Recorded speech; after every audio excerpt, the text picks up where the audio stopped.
Okay, so this is kind of a short video, but this is how to remove the standard steering wheel from your MR2 Spyder, MR2 Roadster, Mark III, whatever you want to call it, this car.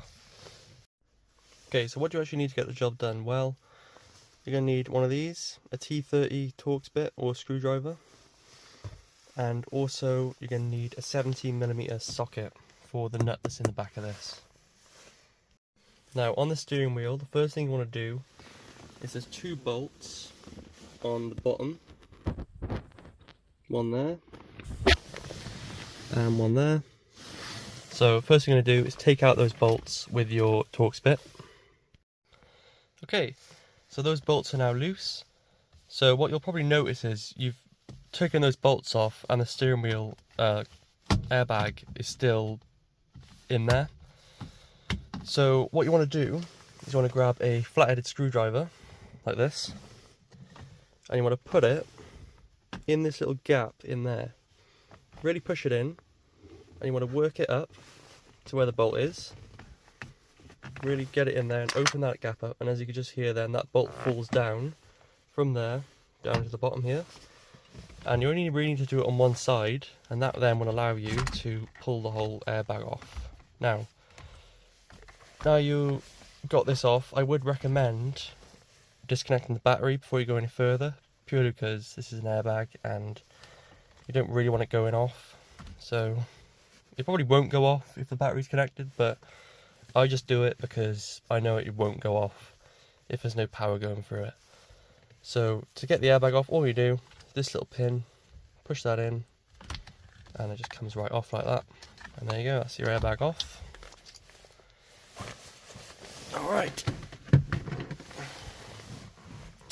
So now we're just going to pull this little horn connector pin off. That just comes off like that, super easy. So now what we've got to do is I like to center my wheel properly before I do this, just so I know it's straight.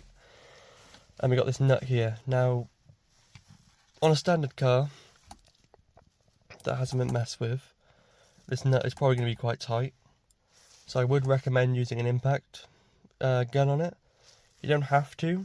You can use a big ratchet and hold the wheel, but for simplicity's sake, I just like to use a big impact gun and just whip it off.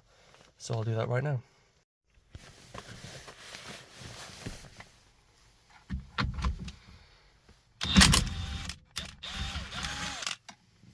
Okay.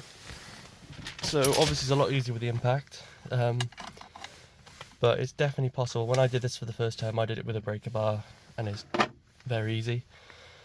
So now again, if you're doing this on a car where you've never swapped the steering wheel over before, or taken it off, this is going to be very difficult to pull off. My advice would be, put the nut back on a couple turns, and just give the wheel a whack on all corners until it sort of breaks free.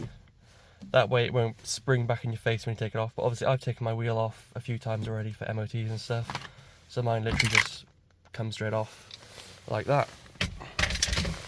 Then you've got three little bolts here, and there's one underneath, so we'll get those off now. So for this step we got one bolt there, and then we got a final one on the bottom. Alright, so once you've got this piece of plastic off, you just pull that out the way.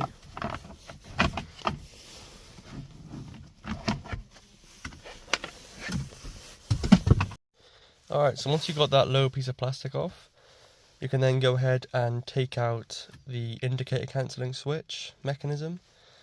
So in order to do that, you simply got to undo this little clip here. Very similar to the airbag one, that pops out. It's got a little tab on it, you pull that back. And then this is clipped in, usually quite stiff. I've already unclipped mine, so you just pull it off like that. And then you'll see it has another clip, which is a little bit tough to get to while it's in there.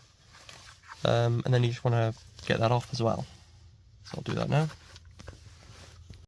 Alright, so when you've got everything off, it should look like this. You just should have this piece of plastic in place. If you want to take it out, you can, but you don't need to. And then you should have a bare steering spline.